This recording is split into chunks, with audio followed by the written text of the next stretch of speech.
City Clerk, would you call the roll? Alderman Rainey. Here. Alderman Burris. Here. Alderman Fisk. Here. Alderman Braithwaite. Here. Alderman Nguyen. Here.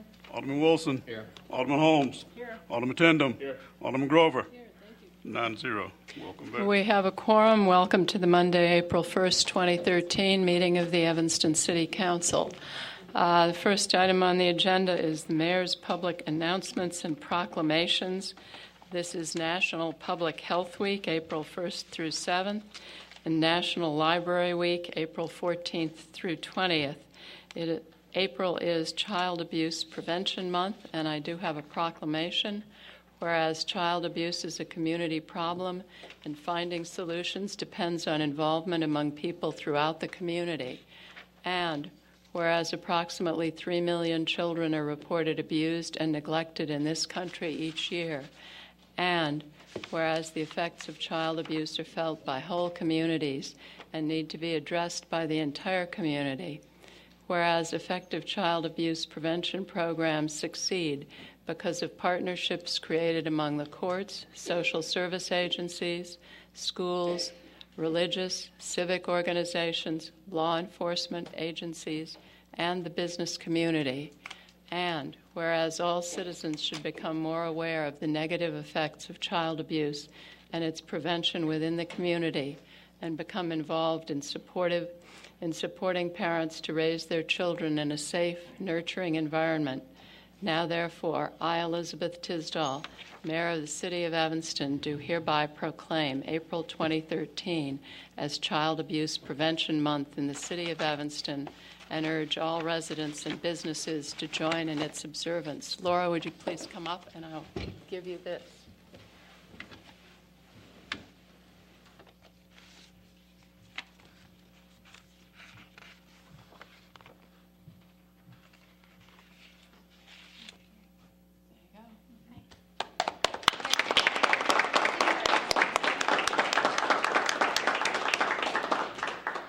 Wanted to thank you all for this proclamation, and I am here on behalf of the Children's Advocacy Center, and we are now located, we have a satellite office here in Evanston, so we feel really, really connected to your community. We're in the Family Focus building now, and so we just thank you for supporting this cause this month.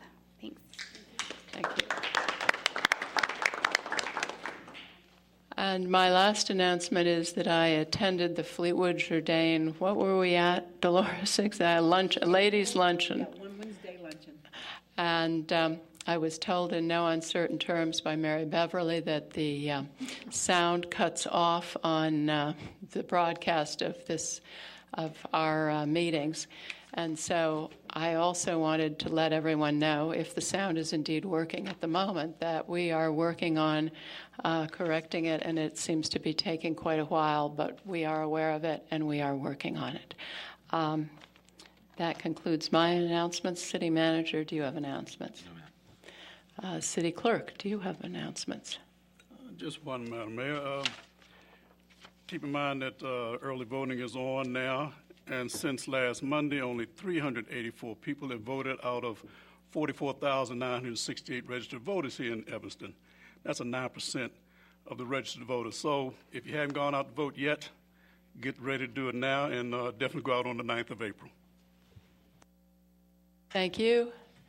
And as soon as I get the sign-up list, we will have citizen comments.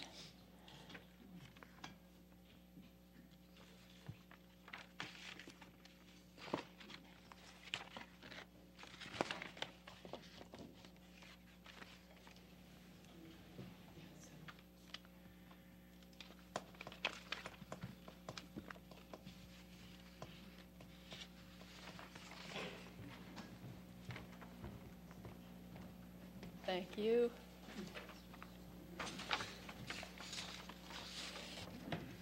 I'm going to call the first four names. Please come up in the order you're called and give your name and address, and each speaker will have 3 minutes.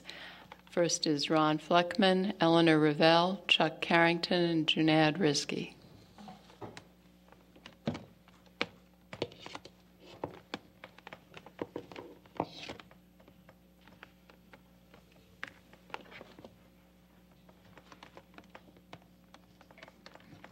Good evening.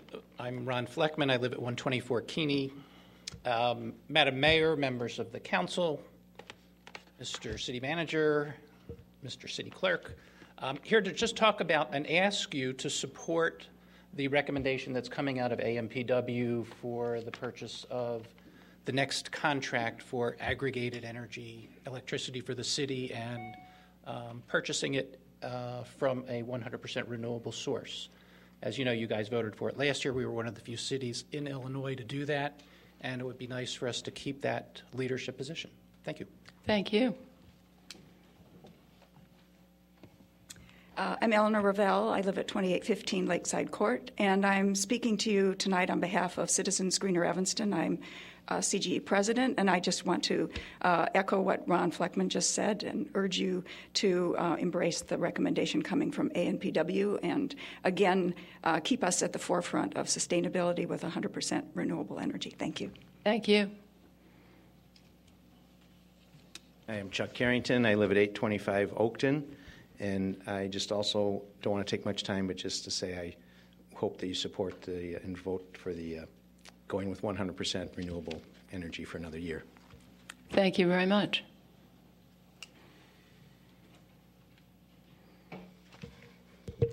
Junaid Rizki. I'm going to speak to agenda item A6, basically a rental of the apartments above the wine and cheese bar of the city-owned building to the proprietors. I'm confused. It appears federal funds were used here to renovate the units. The federal income guidelines were required. Looking at HUD guidelines, which may or may not be accurate, I saw a $73,000 income limit for a family. But the proprietors here in a lease to purchase deal with the city for close to $500,000 for the wine and cheese bar eventually. Therefore, it is unclear to me how they would possibly generate enough income to close out this deal. Again, it appears to me to have something similar to Peckish 1, where the numbers are not adding up. In addition, federal housing funds were used for a particular tenant, which I don't understand, and I don't claim to be an expert. How were the current tenants given this apartment? I have to wonder, doesn't HUD have any kind of process that's open and fair that allows all people to apply for a rental unit in this community? Were there other needy and deserving families denied a unit? Did the city violate any laws? It has been close to 1 year here, and the other rental unit in the building has not been rented out. I'm assuming the unit is rentable, so why hasn't the city rented this unit out to a needy family? This doesn't make a lot of sense other than it wastes taxpayer money again, similar to some of the problems we had with NSP2. How about a few answers to some of these things tonight? Basically, I think if we don't get some answers soon to some of this, maybe we should ask HUD to come here and investigate what's going on. Thank you. Thank you. Next speakers are Betty Esther, Jeff Smith, Pod Moreo, and BK Rayo.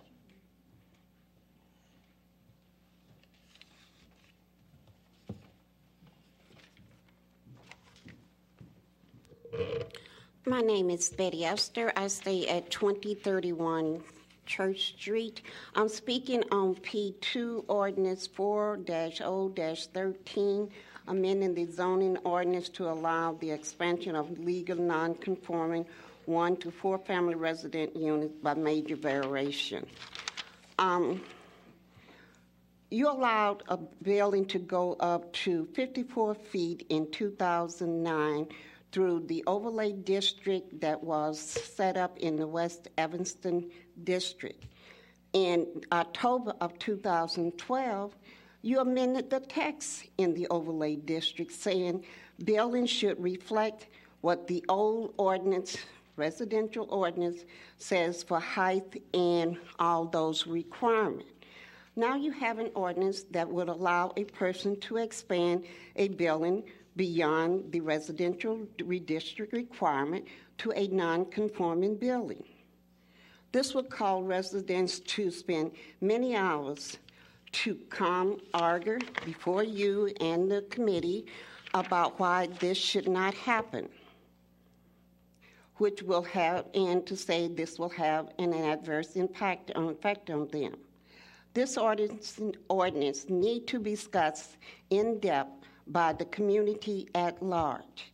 We have R4, R1, and so on that had set up what residential requirements are and what the different variation was.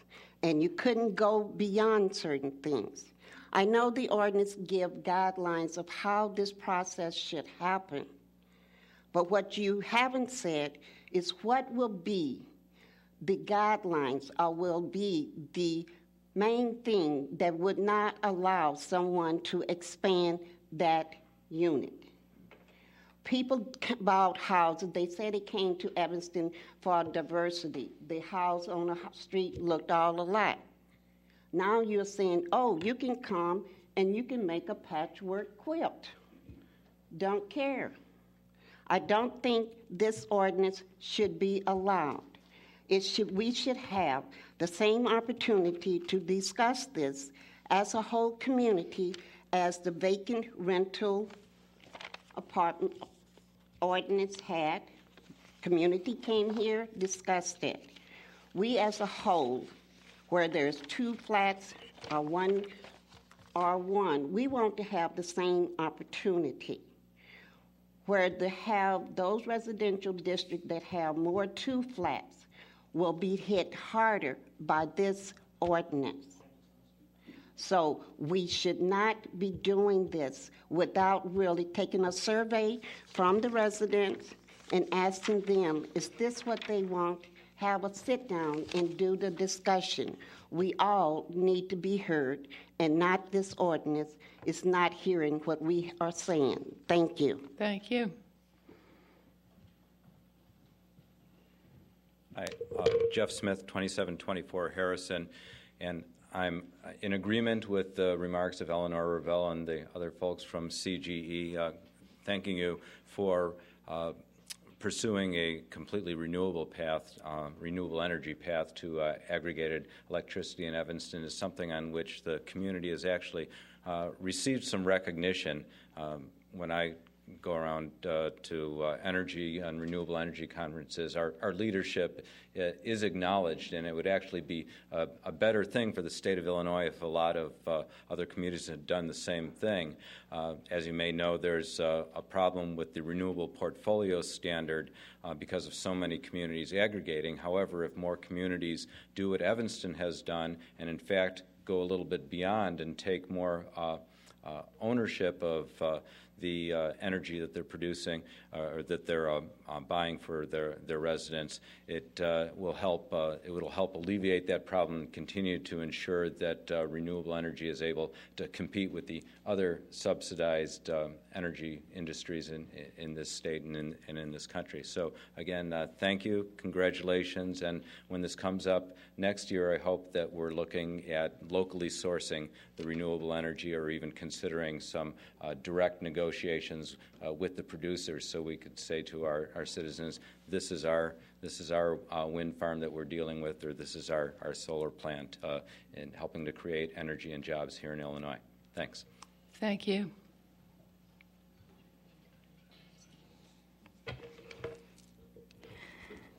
Padma Rao, 2246 Sherman. My comments were approved by my attorney. I submit that your apartheid pattern of interrupting, attacking, and trying to silence minorities is not only unconstitutional, but is a disgrace to public office. I submit that if you hate to hear taxpayers, then you should resign from public office forever. Obey the law and stop violating taxpayers' First Amendment right to petition government for redress. I submit that taxpayers are not your slaves, they're your bosses. Taxpayers owe you nothing, but you owe them fiduciary duties. Stop wasting tax dollars on your pet projects and personal vendettas. I submit that taxpayers would rather invest in youth programs, job training, and helping our neighbors keep their homes and feed their families. I submit that taxpayers should not be forced to fund your 8th Ward member's wine and cheese bar, or her abuse of Veolia recorded in your public record, or her antagonizing Ms. Davies according to the complaint filed in federal court. Both Veolia and Ms. Davies cited your 8th Ward members' words and deeds in their lawsuits against the city. Stop abusing taxpayers and pay for the lawsuits yourselves. Your own city code requires tree protection and traffic safety. You violated your own city code when you voted at Kendall to sentence over 24 mature trees to death for no reason and to approve an alley that dumps traffic onto the narrowest street. We oppose your vote to kill trees and endanger pedestrians in our neighborhood because it violates your own city code as well as the best interests of the taxpayers. You voted without discussing any taxpayer concerns at all. Your closed-door dealings excluding the public in the Kendall matter are memorialized in your own records. The Evanston Patch reported that your first ward member assured the developer's lawyer that your vote would be pushed through no matter what taxpayers say, and that's exactly what you did. Your own records include a letter from the developer's lawyer saying that Holland & Knight was hired to sue the city unless you gave the developer everything he wanted. Your own records show that you paid Holland & Knight tens of thousands of tax dollars to represent the city. Your own records show that your first ward member's son works for Holland & Knight.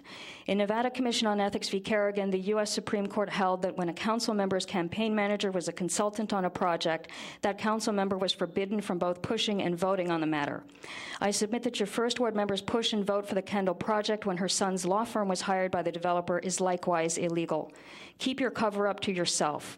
I submit that taxpayers deserve the truth and not your whitewash. Protect the children and other pedestrians at Kendall. Protect the trees at Kendall, they're our oldest neighbors. Protect the trees at Kendall as the city code requires. Do your duty to the taxpayers and protect the Kendall trees. Stop violating taxpayers' rights and protect the Kendall trees. Protect the trees at Kendall. Protect the Kendall trees. Thank you.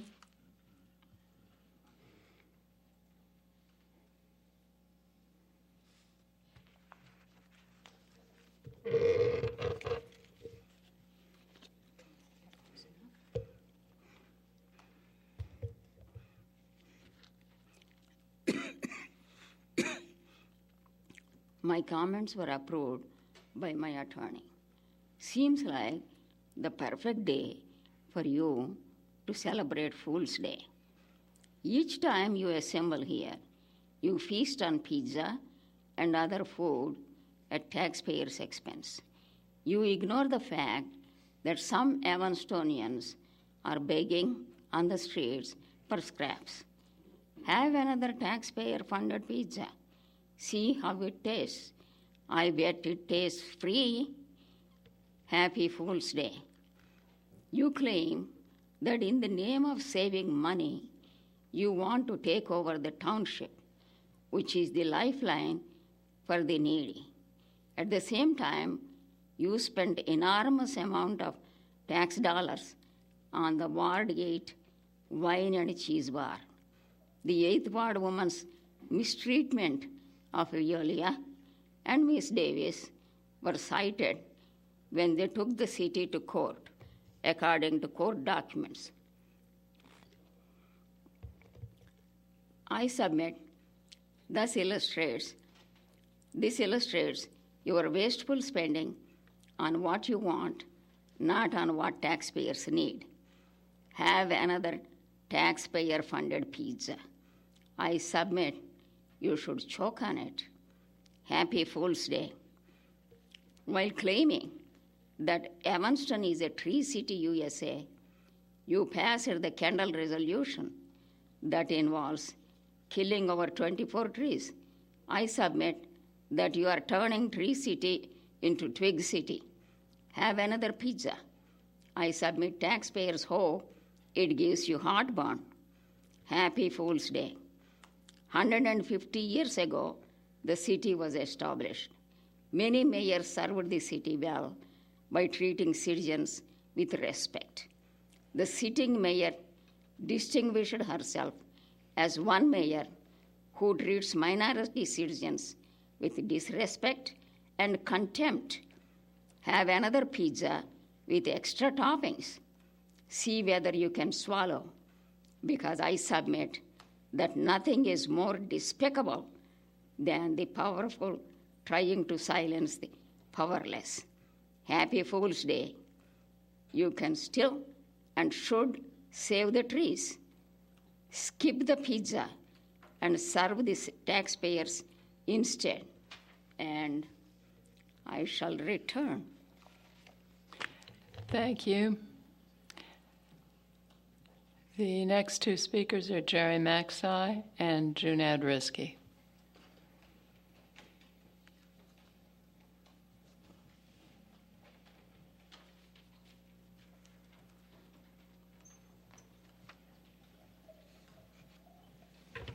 Thank you. I'm Jerry Maxey. I live at 1501 Hinman, and thank you for letting me come tonight because I have some very nice news and I'd like to share it with you. Okay? Unfortunately, my former co-chair of the Public Art Committee, Lynn Della Quadri, is on her way to New York and unable to join us. So I get to do it all by myself. For 2 terms, Lynn and I were president of the co-chairs of the Public Art Committee, which, as you know, is a standing committee of the Arts Council. During our tenure, the wonderful sculpture at Sherman and Davis was chosen and became a wonderful part of the downtown landscape. And that was because public art, as you know, is created by 1% of the construction cost of municipal buildings. The process that we went through to select the ring involved a lot of community participation. We had models of the finalists at the public library and solicited comments. They were also on the website, and we solicited comments. We got tons of involvement. And at the end of that process, Lynn and I were thrilled and unhappy because we saw a real involvement in community members in public art. And our big problem was, as long as it was funded the way it was set up, there was no way we could move the art into communities. So we came up with a somewhat revolutionary idea of maybe you would give us a percentage of capital improvement money. That would enable us to put art throughout the city. So we set up a very careful process by which the community had to be the generators of the art. The community had to find a site, take responsibility, etc. And you gambled with us. You gave us $74,000. And with that, we created 5 spectacular projects in 4 different wards. I will remind you of them. One of them was we paid for an artist in residence to plan and supervise the students who participated in installing the tile mural on the then brand new amphitheater at Willard School. We paid for the wonderful tile map and mural on Main Street at the CTA. We paid for the restoration of a mural that is a community treasure, the Wall of Struggle and Dreams in Brummel Park. We were responsible for, it took 2 years to do this one, the Blue Light Sculpture Arc on the bridge at Custer Street, just north of Howard. And we gave the Evanston Arts Council the amount that they needed in order to complete the project of several years ago, the Nereid Beckons, alias the bottle structures on the lawn that were filled with comments throughout the community. That was spectacular. But in January, I received a solicitation for papers to be presented at an international conference in Budapest, Hungary, no less, sponsored by an Australian organization, Arts and Society. As a lark, Lynn and I submitted a proposal describing how a change in municipal funding put the community residents in control, changed their involvement and the pride they had in their own neighborhoods. To our great surprise, the proposal was accepted. And so on June 24th or June 25th, Lynn and I will be telling a very large international community what a very special, creative place Evanston is, and how a city can enable citizen involvement in their own environment. So we thank you for your belief in us, your support of our dreams, and the great legacy you've given the city. Thank you, one and all. We dearly hope the program continues to grow. And if you have any questions, I would be more than happy to go on about it. Thank you. Thank you. No questions? Alderman Rainey. Madam Mayor and members of the council.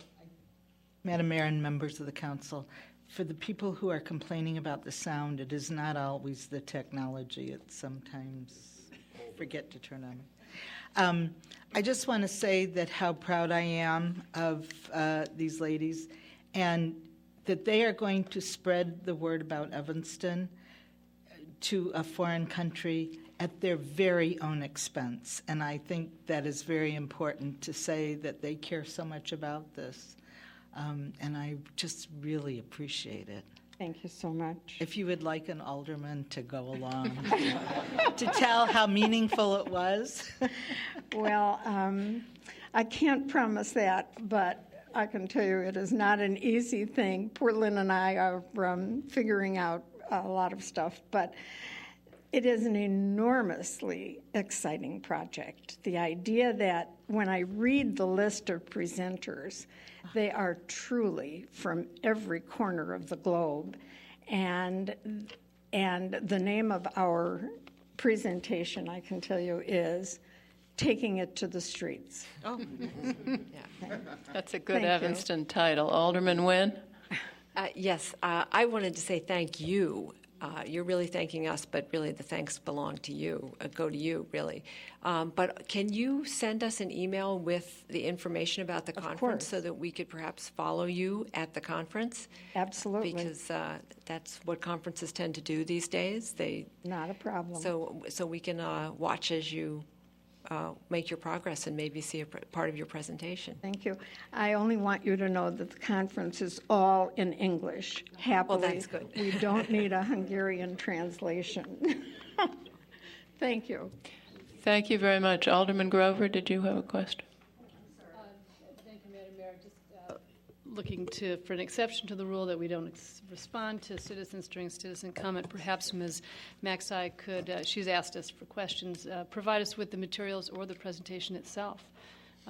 Before or after you go, it would be really interesting to see. So grateful thanks to you for all your work on this and for shining a bright light on Evanston in this project. You could do a test run with us.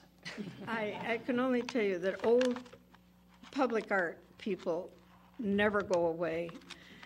Lynn and I are also trying our desperate best to see if there's some way that we can restore the murals at Haven School.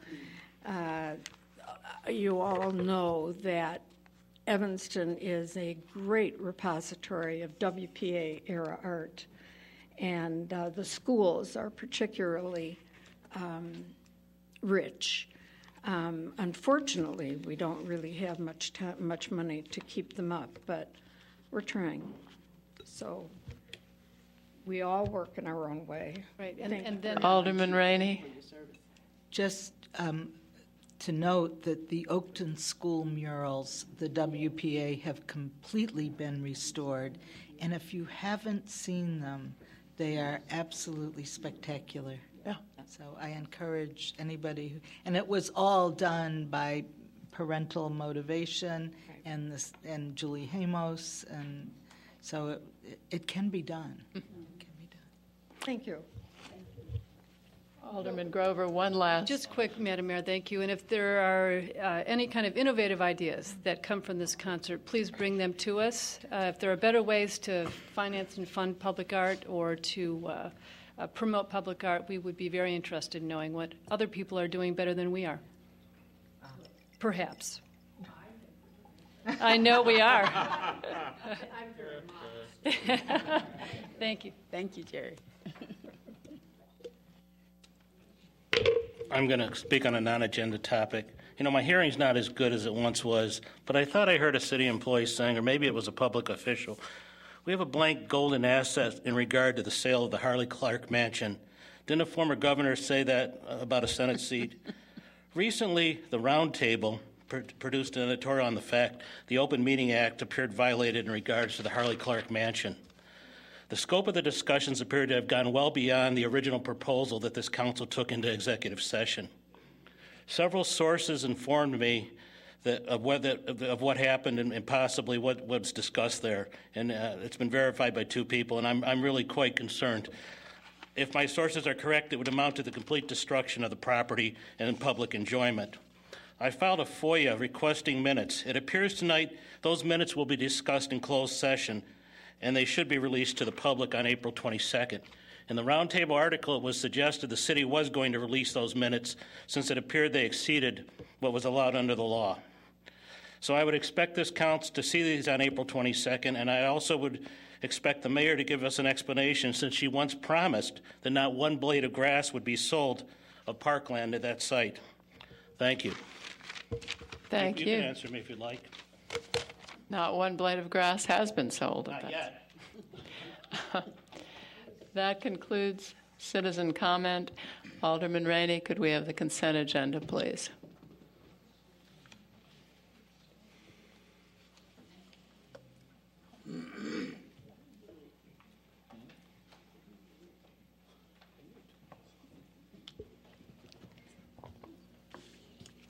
Thank you, Madam Mayor. The consent agenda. First item on the agenda is approval of minutes of the regular meeting of March 11, approval of minutes of the regular council meeting of March 18. Tonight, the Administration Public Works Committee met and recommend your approval of the payroll through March 10 in the amount of $2,833,254.44. City of Evanston bills are recommended through April 2 in the amount of $2,113,996.69. Credit card activity through the period of February 28 in the amount of $85,415.04. We ask your approval for the purchase of a boat for the aquatics camp. Sole source purchase is for a 17-foot utility Boston whaler and trailer commercial grade for the Parks, Recreation, and Community Services Department at a total cost of $31,340, delivered from Boston Whaler Commercial and Government Products. Funding is from the Fleet Service Capital Account. We recommend the council approve the authorization of the city manager to execute a contract for Fire Station Number 4 interior renovation project with O'Hara Construction of Evanston in the amount of $83,470. Funding is from capital improvement and from capital improvement reserves. Next, we ask your approval to authorize the manager to execute a contract with the lowest responsive and responsible bidder, Denler, in the amount of $55,000 to perform crack sealing under the Municipal Partnership Initiative. The next item is off the consent agenda and will be addressed by the committee chair. We ask your approval to authorize the manager to execute an agreement for chlorine feed system engineering services with Greeley and Hansen, LLC, in the not-to-exceed amount of $69,500. Committee also requests you approve the manager executing a contract for the 2013 Cured-in-Place Pipelining Contract A with SAC Construction, LLC, in the amount of $293,723. We also ask your approval, that is, by the way, for about a mile of pipe. We ask your approval for authorizing the manager to execute a contract for the 2013 Cured-in-Place Spotline Sewer Rehab to CTR Systems in the amount of $44,402. We request your approval to authorize the manager, to authorize the manager to negotiate and execute Amendment 4 to the agreement with Twin Eagle Resource Management, LLC, for the purchase of natural gas for 16 city-owned buildings when the strike price is below $4.80 per million BTU. The term is September 1, 2014 through August 31st, 2015. I'm going to read this. A4. The committee requests your approval and staff recommends that the council authorize the city manager to execute the master agreement to provide services to an aggregated group with Verde Energy USA, LLC, for a 12-month term with a 100% renewable energy mix at the price of $5.5192. It's 5 cents, I don't know how to read this, 0.05192 cents per kilowatt hour. I think that's how you read it. Thank you. Next, we ask your approval to recommend the Resolution 19R13, authorizing the city manager to execute a residential lease with Ann Carlson and Cody Modier for an apartment located at 631 Unit 2 Howard Street. We ask your approval also to, by the way, just for your information, I'm going to remove this. I'm going to move to suspend the rules on this one so that we can just get it off our books.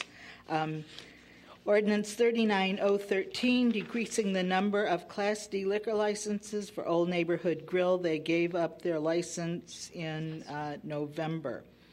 Next, I move to suspend the rules on this ordinance, and the matter will be continued by the committee chair. Next, Ordinance 40013, request your approval to introduce this ordinance, which amends the City Code 2012, subsection 346D, to increase the number of Class D liquor licenses to Table 9, doing business as Company 1307 Chicago Avenue. I'm sorry. Did I miss a page? Yeah, A5. Okay, A5. I'm sorry. I did. Resolution 15R13. Request your approval of this resolution authorizing the city manager to negotiate and execute an easement agreement with ComEd for electrical facilities at the Municipal Service Center.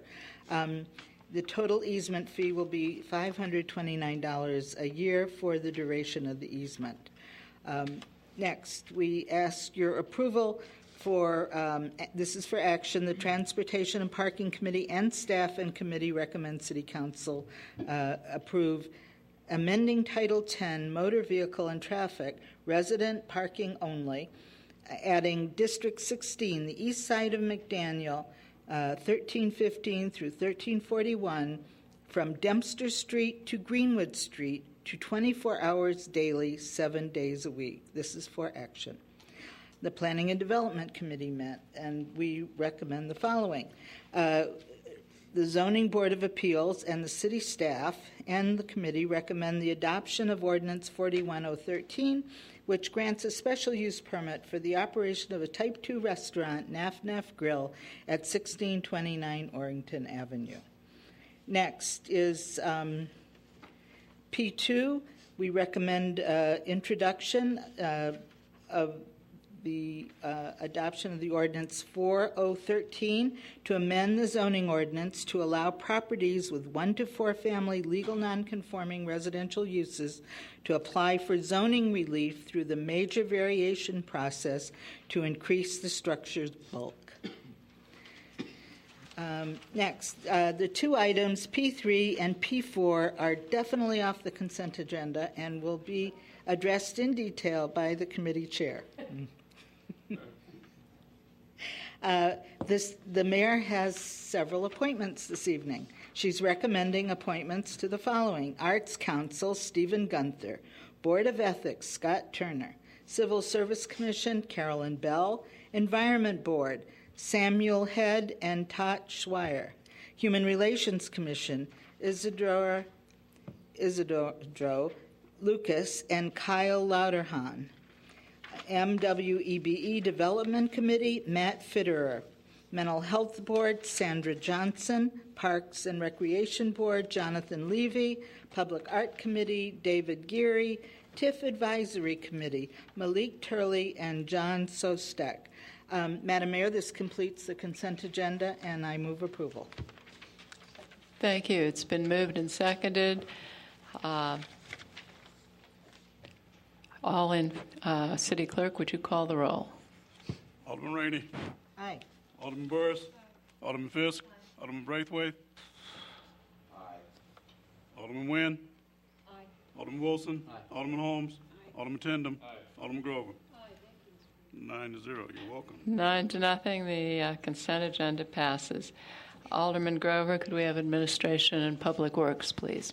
Thank you, Madam Mayor. As to item A 3.4, the committee has held this in committee as to the elevator contract, services contract, to clarify some questions regarding the bidding process. As to item A7, decreasing the number of Class D liquor licenses for Old Neighborhood Grill, this having been introduced and the rules suspended by our vote in the consent agenda, I move action on Ordinance 39013. Second. It's been moved and seconded to approve Ordinance 39013, decreasing the number of Class D liquor licenses. City Clerk, would you call the roll? Alderman Rainey. Aye. Alderman Burris. Aye. Alderman Fisk. Aye. Alderman Braithwaite. Aye. Alderman Nguyen. Aye. Alderman Wilson. Aye. Alderman Holmes. Aye. Alderman Tindem. Aye. Alderman Grover. Aye. 9-0. 9-0. The motion passes. And one more item from Administration Public Works, Madam Mayor, which is A8, a issuance of a new Class D liquor license to Table 9. The matter having been introduced and the rules suspended, I move action. Second. It's been moved and seconded to approve Ordinance 40013. A8. I thought You you didn't do that. suspended. Yeah, I don't think we did. Okay. Then I take it back and complete my report. Thank you. I thought you did. I hoped I was awake during the whole meeting. It's good. Alderman Fisk, could we have Planning and Development, please? Yes, thank you, Madam Mayor. P3 and P4. P3 is Ordinance 35013. P4, Ordinance 1013. These are held in committee. That's about as thorough as I can get. Thank you, Alderman Fisk. That completes the agenda, and we are at call of the wards. Alderman Rainey. Thank you. Alderman Burris. Thank you.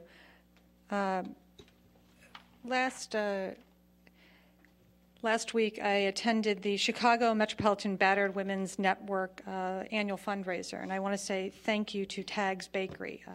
They represented Evanston as part of one of the restaurants, bakeries at this event, and it was outstanding. Last week, the City Council and Police Chief Eddington received an email from Deb Bretag, who's the Executive Director of Housing Options. And I want to share excerpts from the email with the public and the remainder of the police officers if they didn't get it, because it really demonstrates the excellence of the Evanston police officers. Deb states in her email, "It is not very often that a housing options participant is in need of assistance because of a psychiatric or medical crisis. But when we or they have had to call Evanston police officers, I am always, without exception, visited afterwards in my office by my colleagues. Each and every time, my colleagues speak about the skill and compassion of the officers who are on the scene to assist. Assist and support are such refreshing adjectives to be used in the same sentence with law enforcement and mental illness." She goes on to say, "Thank you for your leadership and for not perpetuating stereotypes, stigmas, or myths about mental illness.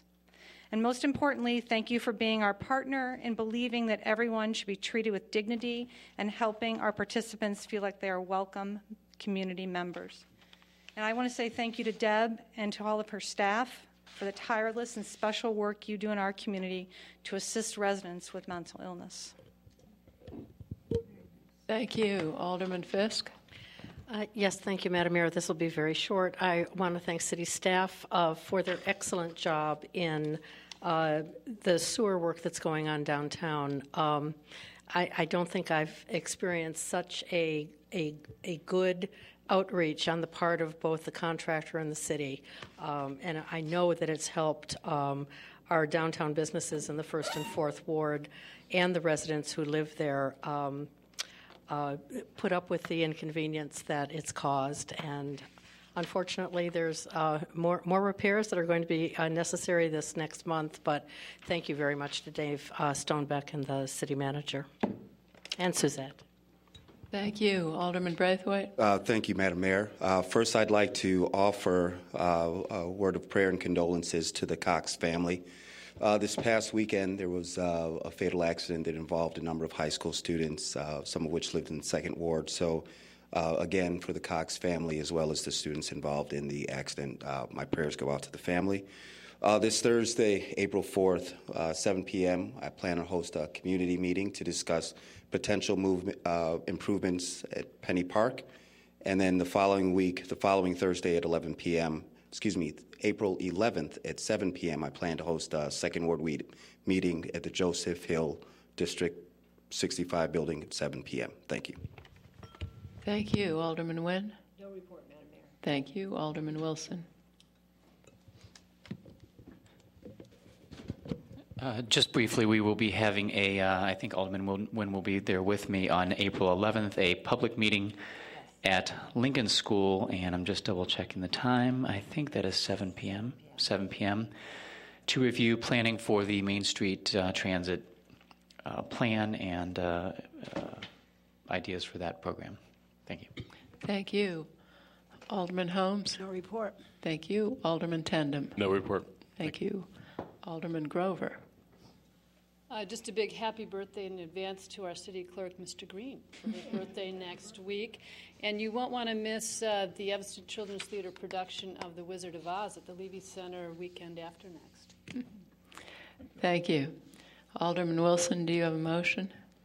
I do. Pursuant to 5 Illinois compiled statutes, ILCS 120/2A, I move that the City Council convene into executive session to discuss an agenda item regarding minutes. This agenda item is a permitted subject to be considered in executive session and is an enumerated exception under the Open Meetings Act. This exception is 5 ILCS 120/2C21. Thank you. Is there a second? Second. All in favor, say aye. Aye. Opposed? The ayes have it. 9:41. Election. You're kidding.